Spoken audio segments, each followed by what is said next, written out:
बोले शंकर भगवान की जय। हरतालिका तीज की जय। आप सभी को जय सिया राम, राधे राधे। हमारे YouTube चैनल पर आप सभी भक्तों का हार्दिक स्वागत है, अभिनंदन है। वीडियो को लाइक करिएगा, चैनल को सब्सक्राइब करिएगा, शेयर भी करिए, जिससे इस कथा का लाभ आपके समस्त मित्र मंडल पर फैल जाए।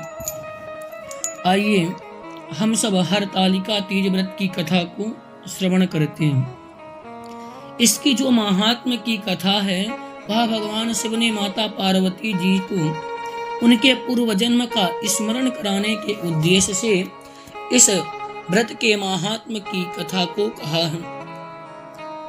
श्री भोले शंकर बोले, हे गौरी, पर्वतराज हिमालय पर स्थित गंगा के तट पर तुमने अपनी बाल्य अवस्था में 12 वर्षों तक अधोमुखी होकर के घोर तप किया था।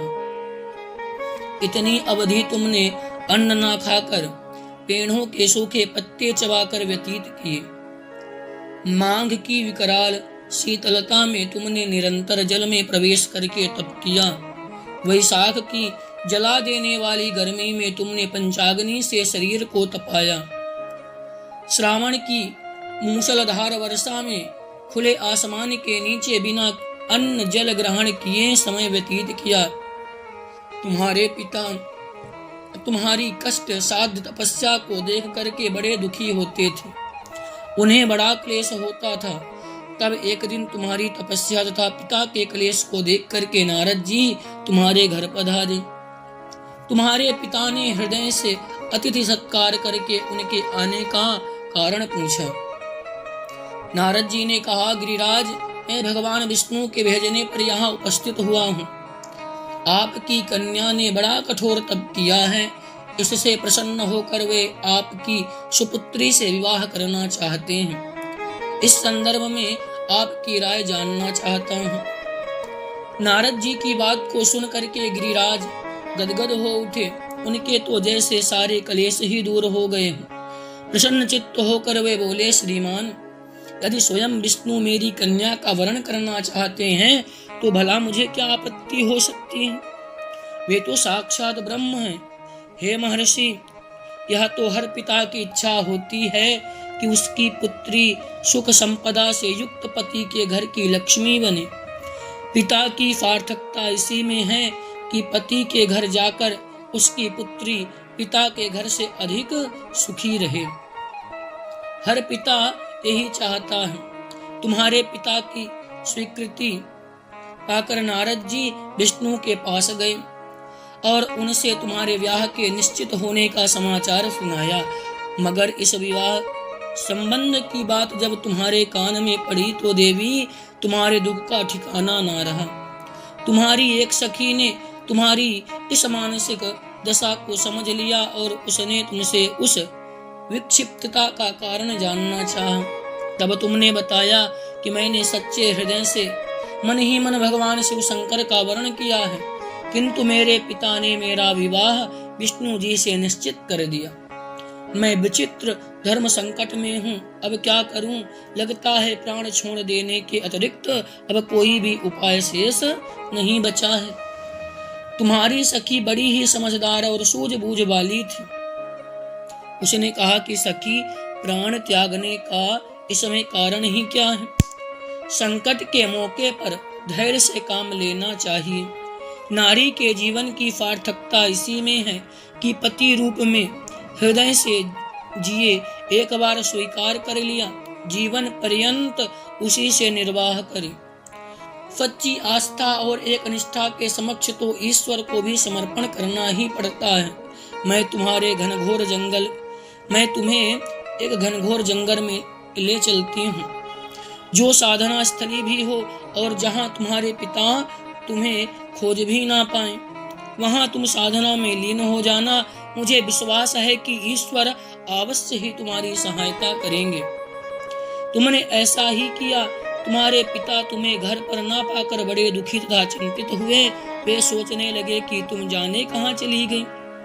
मैं विष्णु जी से उसका विवाह करने का प्रण कर चुका हूँ। यदि भगवान विष्णु बारात लेकर के आ गए और कन्या घर पर ना हुई तो बड़ा अपमान होगा। मैं तो कहीं मुंह दिखाने के योग्य भी नहीं रहूंगा। यही सब सोचकर गिरिराज जी ने जोर शोर से तुम्हारी खोज शुरू करवा दी, दूतों को भेज कर। इधर तुम्हारी खोज होती रही और उधर तुम अपनी सखी के साथ नदी के तट पर एक गुफा में मेरी आराधना में लीन थे। भाद्रपद शुक्ल तृतीया को हस्त नक्षत्र था। उस दिन तुमने रेत के शिवलिंग का निर्माण करके व्रत किया। रात भर मेरी स्तुति के गीत गाकर जागी। तुम्हारी इस कष्ट सार तपस्या के प्रभाव से मेरा आसन डोलने लग गया। मेरी समाधि टूट गई। मैं तुरंत तुम्हारे समक्ष जा पहुंचा और तुम्हारी तपस्या से प्रसन्न होकर तुमसे वर मांगने के लिए कहा। तब अपनी तपस्या के फलस्वरूप मुझे अपने समक्ष पाकर तुमने कहा कि मैं हृदय से आपको पति के रूप में वर्ण कर चुकी हूँ प्रभु। यदि आप सचमुच मेरी तपस्या से प्रसन्न होकर आप यहाँ पधारे हैं तो मुझे अपनी अर्धांगनी के रूप में स्वीकार कर लीजिए। तब मैं तथास्तु कहकर कैलाश पर्वत पर लौट आया। प्रातः होते ही तुमने पूजा की समस्त सामग्री को नदी में प्रवाहित करके अपनी सहेली सहित व्रत का पारण किया। उसी समय अपने मित्र बंधु व दरबारियों के सहित गिरिराज तुम्हें खोजते खोजते वहां आ पहुंचे और तुम्हारी इस कष्ट साध तपस्या का कारण तथा उद्देश्य पूछा। उस समय तुम्हारी दशा को देखकर गिरिराज अत्यधिक दुखी हुए और पीड़ा के कारण उनकी आंखों में आंसू उमड़ आए थे। तुमने उनके आंसू पूंछते हुए विनम्र स्वर में कहा, पिताजी, मैंने अपने जीवन का अधिकांश समय कठोर तपस्या में बिताया है। मेरी इस तपस्या का उद्देश्य केवल एक ही था कि मैं महादेव को पति के रूप में पाना चाहती थी। आज मैं अपनी तपस्या की कसौटी पर खरी उतर चुकी हूँ। आप क्योंकि विष्णु जी से मेरा विवाह करने का निर्णय ले चुके थे, इसलिए मैं अपने आराध्य की खोज में घर छोड़ करके चली आई। अब मैं आपके साथ इसी शर्त पर घर जाऊंगी कि आप मेरा विवाह विष्णु जी से ना करके महादेव जी से करेंगे। गिरिराज मान गए और तुम्हें घर ले गए। कुछ समय के पश्चात शास्त्र के विधि के द्वारा शास्त्रोक्त विधि विधान पूर्वक उन्होंने हम दोनों को विवाह सूत्र में बांध दिया। हे पार्वती, भाद्रपद की शुक्ल तृतीया को तुमने मेरी आराधना करके जो व्रत किया था उसी के फलस्वरूप मेरा तुमसे विवाह हो सका। इसका महत्व यह है कि मैं इस व्रत को करने वाली कुमारियों को मनवांछित फल देता हूँ। इसलिए सौभाग्य की इच्छा करने वाली प्रत्येक युवती को यह व्रत पूरी एक निष्ठा तथा आस्था के साथ करना चाहिए।